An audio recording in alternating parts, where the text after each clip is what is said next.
Alright guys, welcome back to the show. We're going to start this 80 by 56. It's a 2-story house in part of it, and then it's a shop on the other end. It's got 19-foot sidewalls. Poured all our concrete last week. So step one in starting to lay out our columns is to find the highest pier. I always find the highest pier, set that as my 0.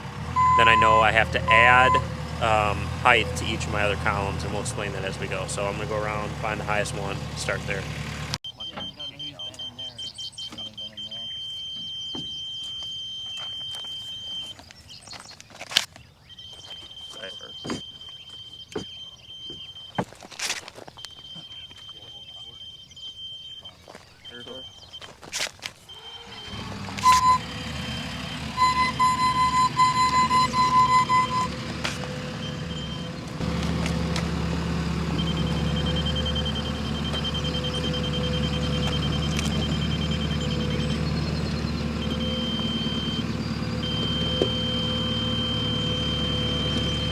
This one so far.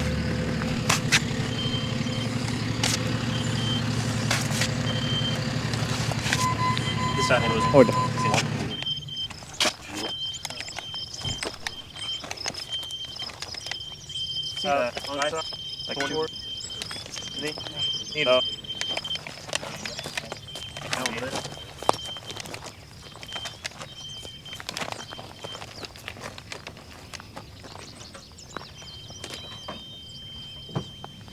I can use this one right here.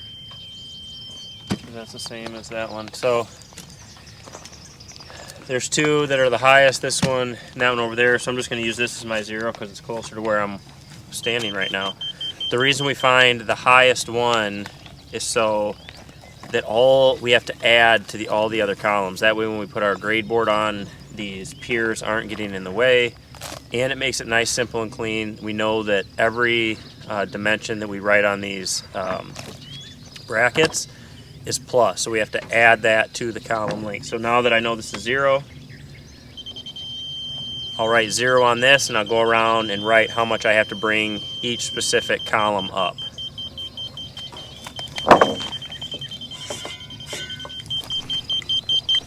So this one's going to be plus 7/16.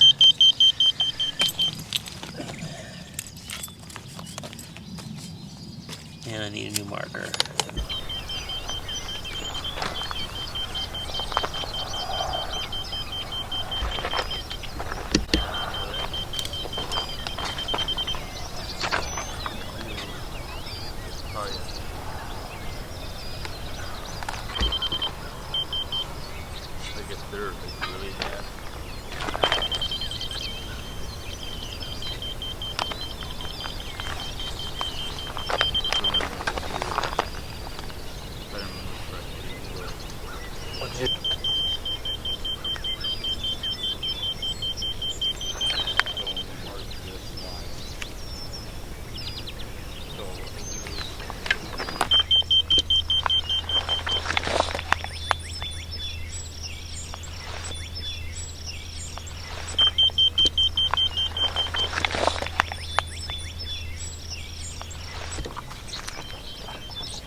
Alright guys, so when I start my storyboard, I like to build in my insulation and concrete thickness. That way my grade board goes down even with the bottom of that. That gives me some protection below the grade. So I mark 2 inches for my polystyrene, the thickness of concrete. In this situation it's 6 inches on this one. And then this right here is my finished floor height. So actually from this point This is where my 19-foot floor to ceiling height starts. I always add polystyrene insulation, thickness of the concrete, and then I start my finished floor height right here. That way I assure my grade board goes down. So our bottom trim's always 1 inch, and then from finished floor to center of my wainscot board is 37 inches. So I mark that. This 2x4 I usually put, I just put a 2x4 girt on, so electricians have something to fasten their electrical boxes to on the outside. If there's any water spigots, they have something solid to attach all that to. And another thing is, like this one, I set so the bottom of the window box is right where it needs to be, so I won't have to add any boards. I just can line the bottom of my window boxes up with this board, and you'll see that'll make sense when we actually do them. But then I go 2 foot on center from the wainscot board all the way up. So every 2 feet. And then we mark the bottom of our truss. So this is 19 feet from finished floor to the bottom of the truss right here. So then I can mark that on here. Here's my heel height, so I'll cut it off right there. But that's how I do it. I always add in the insulation and the concrete. That way my grade board goes down with that below grade. I just like to do that. And then I have trim that's cut in an L that will go under the grade board, and so it's color matched to the side, so it looks real nice and it protects that grade board over time. Good.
Right here.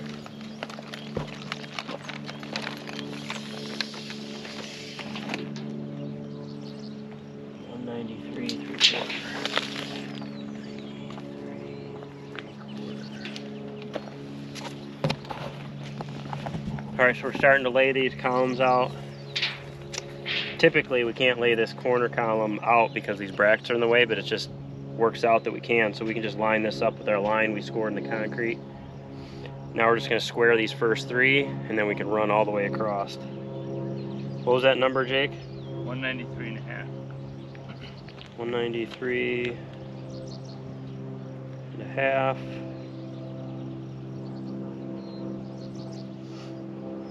193 3/4, so 22.9 13/16.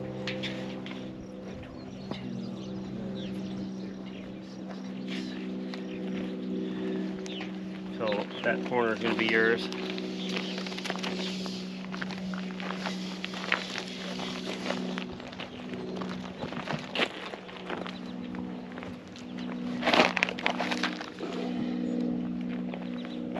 We are about an 1/8 off.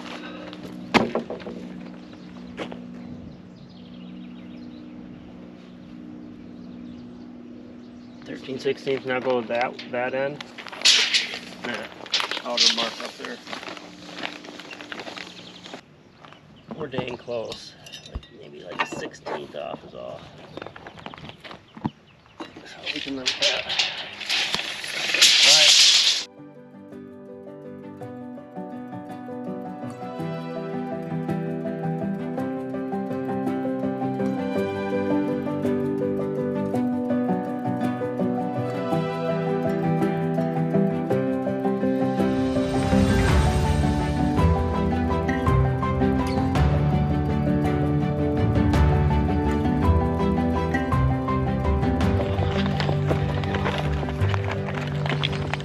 All right, so we have this whole 80-foot wall laid out, and somebody suggested on my last build that I should lay the purlin boards down at the bottom once we have our walls up instead of measuring up at top, which that would work in most spots except for where you have garage doors. You couldn't see where those trusses are. So I decided, with my wall all laid out, all squared up, to take my first purlin, lay it across the top. So here's my string line, taking my first purlin and marking 16.5 inches, so that's going to give me my 18-inch overhang with my fascia board, lining that line up, and then just marking on those boards where my trusses go. And so you can see here's the second one. The guys are making the first set of purlins. So I just laid this across. This is my overlap. Marked where the truss goes. Marked where the truss goes. And then I marked each one which set it's going to be. And so we did that all the way along. And I think that's going to really speed things up here. So we're going to make all of our purlins up right now. Yep.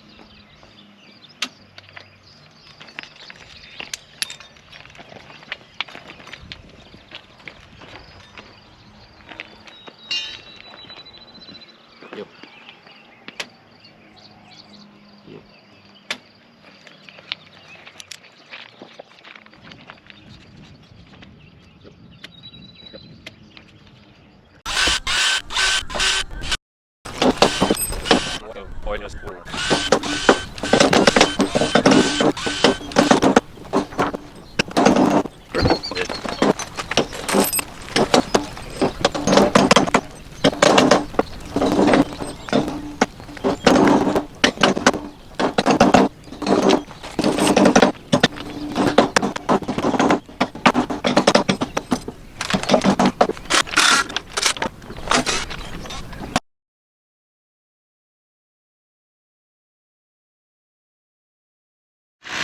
All right, so now that we've got all these columns ready, we're getting all these dry set brackets in around the garage door. So we're just working off, take this corner to start with, the short distance. And we're just gonna start with the first column, get that bracket set, and then measure based off our plans to the garage door opening and get that bracket set. And then we'll square that column, and then we'll just keep working all the way across, continually squaring these columns as we go.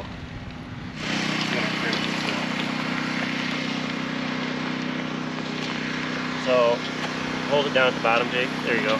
I'll mark, so 12-foot garage door, I always like to make it like a 1/4 inch smaller than the garage door opening. Otherwise, sometimes when you're putting the garage doors in, even though I'm not doing it, like the garage door is exactly 12 foot, it'll hit your seal, but I like to make it like a 1/4 inch smaller.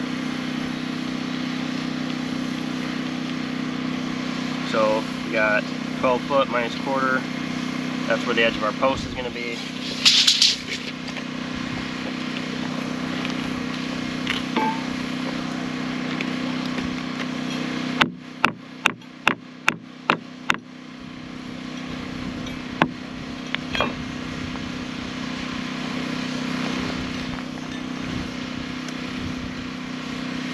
All right, Cash, you can drill this one.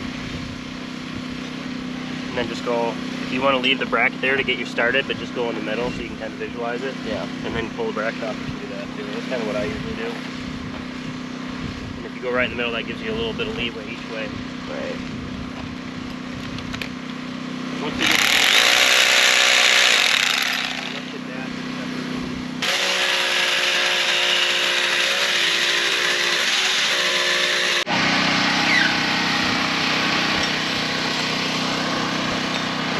5 center to center, plus 5 feet 6 inches.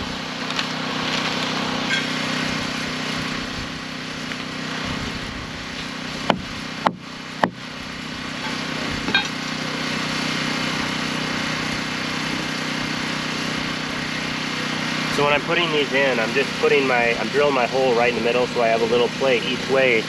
So if I need to micro adjust this 1/4 inch, 3/8, I'll have that ability as long as I drill this in the middle.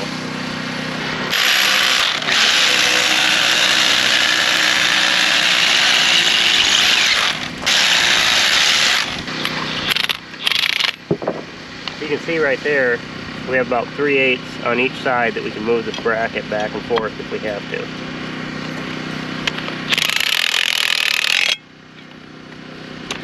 Now that we got that in there, so that holds this in place where I want it.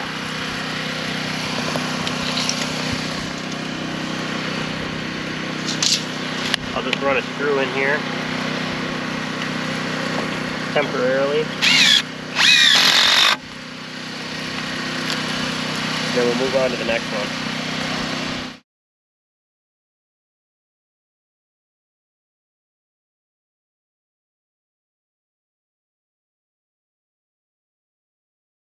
We put anything up with writing on it. You get docked an hour pay if you put it on upside down because it won't work the same.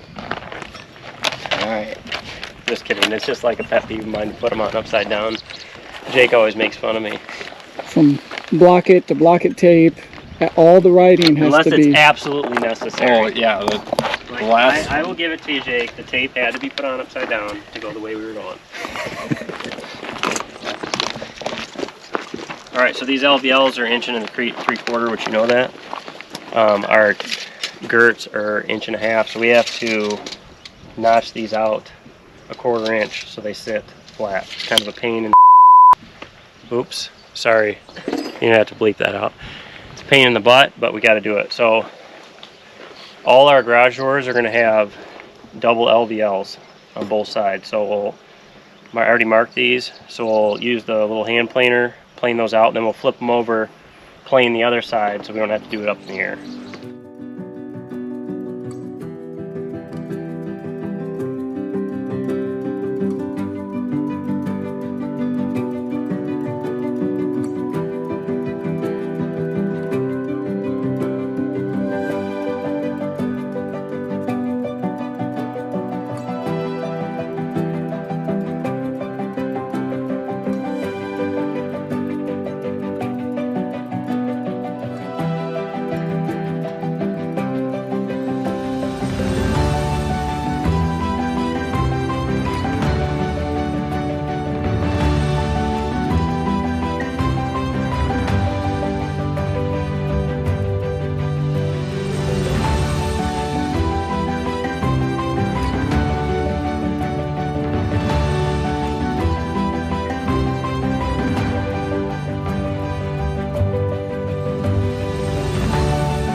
Alright, this is going to be a wrap for the day.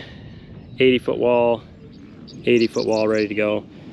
This has 3 garage doors in it, so those are all going to get lifted individually, 2 columns at a time with the LVL header, and then these 3 columns will get lifted together. This will get lifted in a series of lifts. These are 19-foot sidewalls, so these are pretty big. I'm going to lift them from the outside. When you get into these tall walls, I feel like I personally do better lifting from the outside up. I like to be on the inside better, but I do better on the outside when I'm lifting. And as you can see over here, we have all of the purlins ready to rock and roll. I don't even know how many there are. There's a lot, but they're all marked, pre-drilled, purlin nails started. So once we start doing trusses, we can just go right to town. We're up here pretty high.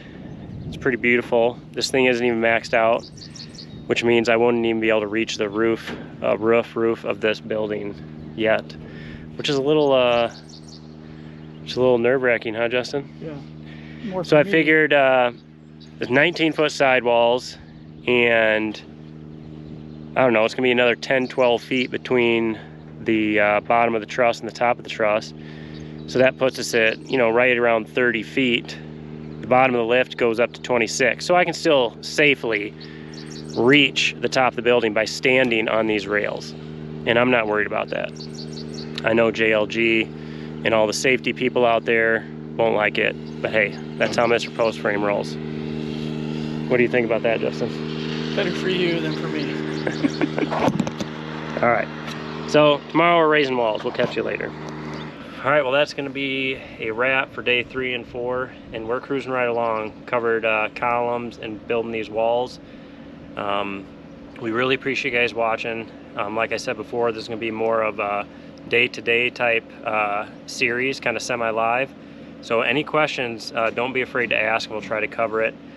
Don't forget about our Patreon for you self-builders. Don't forget about our design services, design@mrpostframe.com. And as always, thanks for watching. Hit that subscribe button, and we'll catch you on the next video.